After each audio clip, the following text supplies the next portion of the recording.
भगवद गीता पुरुषोत्तम योग अध्याय 15।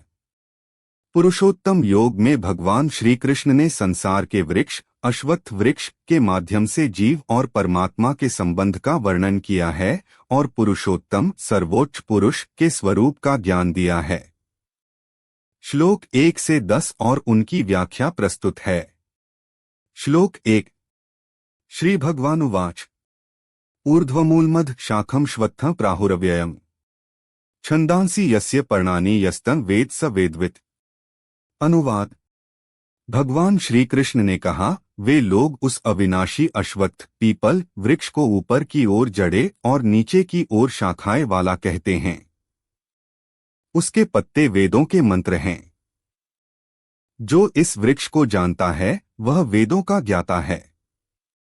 यह श्लोक संसार के वृक्ष अश्वत्थ वृक्ष का प्रतीकात्मक वर्णन करता है, जिसकी जड़ें ऊपर परमात्मा में और शाखाएं नीचे संसार की ओर हैं। इसके पत्ते वेदों के मंत्र हैं, जो इसके ज्ञान का प्रतीक हैं। जो इस वृक्ष के सत्य को जानता है वही सच्चा ज्ञानी है। श्लोक 2। अधश्चोर्ध्वं प्रसृतास्तस्य शाखा गुण प्रवृद्धा विश्व प्रवालाः अधश्च मूलान्यनुसंततानि कर्मानुबंधीनि मनुष्यलोके। अनुवाद। उस वृक्ष की शाखाएं नीचे और ऊपर फैली हुई हैं, जो प्रकृति के गुणों से पुष्ट होकर विषयों के अंकुर हैं।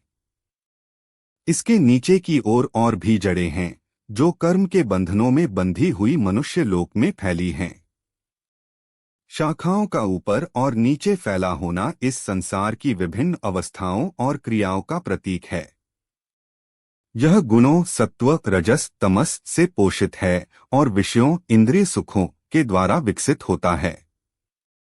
नीचे की जड़ें कर्म के बंधनों का प्रतीक हैं, जो जीव को संसार में बांधे रखती हैं। श्लोक 3 से 4।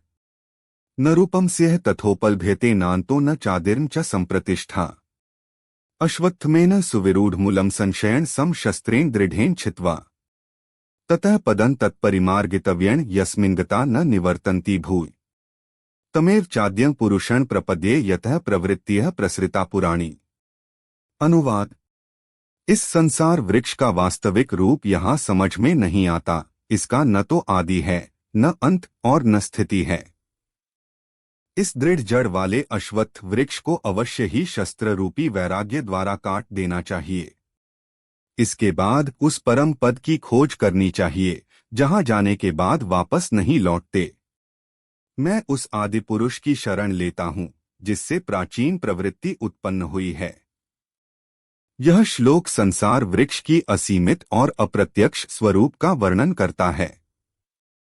इसे शस्त्र रूपी वैराग्य द्वारा काटा जा सकता है। इस वृक्ष को काटने के बाद ही व्यक्ति उस परम पद की खोज कर सकता है, जहां से वापस लौटना नहीं होता। यह परम पद परमात्मा की स्थिति है, जिसे प्राप्त करने के लिए आदि पुरुष की शरण लेनी चाहिए। श्लोक 5।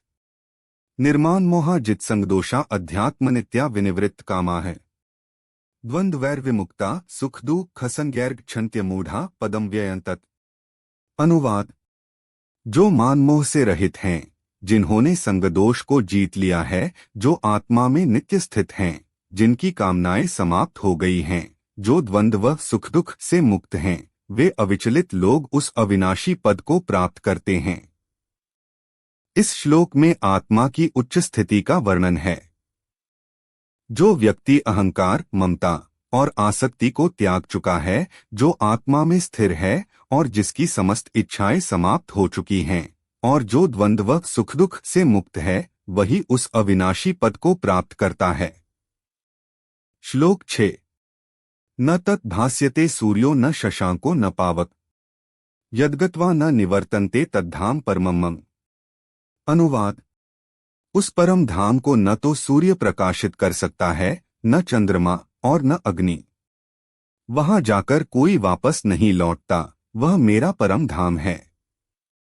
इस श्लोक में भगवान श्री कृष्ण ने अपने परम धाम का वर्णन किया है। वह धाम न तो सूर्य न चंद्रमा और न अग्नि से प्रकाशित होता है।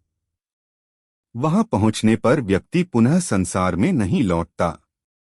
यह आत्मा की मुक्ति और परमात्मा के साथ एकत्व की स्थिति है। श्लोक 7। ममैवांशो जीवलोके जीवभूत सनातन मन षष्ठानीन्द्रियाणि प्रकृतिस्थानी कर्षति। अनुवाद। इस संसार में सनातन जीव मेरी ही एक अंश है। वह प्रकृति में स्थित मन और 6 इंद्रियों को लेकर संघर्ष करता है। भगवान श्री कृष्ण यहाँ कहते हैं कि जीवात्मा उनकी ही एक अंश है। यह जीवात्मा मन और 6 इंद्रियों के साथ प्रकृति में संघर्ष करता है। यह जीवात्मा की प्रकृति और उसके सांसारिक संघर्षों का वर्णन करता है। श्लोक 8। शरीरं यद्वाप्नोति यच्चाप्युत्क्रामतीश्वर गृहीत्वैतानि संयाति वायुर्गंधानिवास्यात्। अनुवाद। जब यह ईश्वर जीवात्मा शरीर को प्राप्त करता है और जब इसे छोड़कर जाता है, तब यह इन्हें इंद्रियों और मन को लेकर वैसे ही जाता है जैसे वायु सुगंध को अपने साथ ले जाती है। यह श्लोक आत्मा के शरीर में आने और जाने का वर्णन करता है। आत्मा शरीर में प्रवेश करती है और उसे छोड़ते समय इंद्रियों और मन को अपने साथ ले जाती है, जैसे वायु सुगंध को अपने साथ ले जाती है। यह पुनर्जन्म के सिद्धांत का वर्णन है। श्लोक 9। श्रोत्रं चक्षु स्पर्शनं च रसनं घ्राणमेव च अधिष्ठाय मनश्चायं विषयानुपसेवते। अनुवाद। यह जीवात्मा कान, आँख, त्वचा, जीभ और नाक सहित मन को लेकर इन विषयों का उपभोग करता है। यह श्लोक जीवात्मा के इंद्रिय उपयोग का वर्णन करता है। जीवात्मा कान, आँख, त्वचा, जीभ, नाक और मन के माध्यम से विषयों का अनुभव करती है। यह भौतिक जगत में आत्मा के कार्य प्रणाली का संकेत देता है। श्लोक 10। उत्क्रामन्तं स्थितं वापि भुञ्जानं वा गुणान्वितं विमूढ़ा नानुपश्यन्ति पश्यन्ति ज्ञानचक्षुष। अनुवाद। जो मूर्ख हैं वे इस आत्मा को उसके शरीर से निकलते समय, शरीर में स्थित रहते समय और गुणों का अनुभव करते समय नहीं देख पाते, परंतु ज्ञानी लोग ज्ञान नेत्रों से इसे देखते हैं। इस श्लोक में भगवान श्री कृष्ण कहते हैं कि मूर्ख लोग आत्मा की उपस्थिति और इसके कार्यों को नहीं देख पाते, जबकि ज्ञानी लोग ज्ञान नेत्रों से इसे देख पाते हैं। यह ज्ञान और अज्ञान के बीच के अंतर को दर्शाता है। सारांश।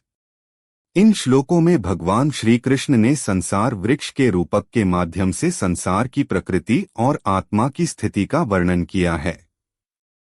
उन्होंने बताया कि किस प्रकार आत्मा संसार में बंधी रहती है और कैसे ज्ञान के माध्यम से इस बंधन को काटकर परम पद को प्राप्त किया जा सकता है। इस मार्गदर्शन में उन्होंने आत्मा, परमात्मा और संसार के बीच के संबंध का गहन और दार्शनिक विवरण प्रस्तुत किया है।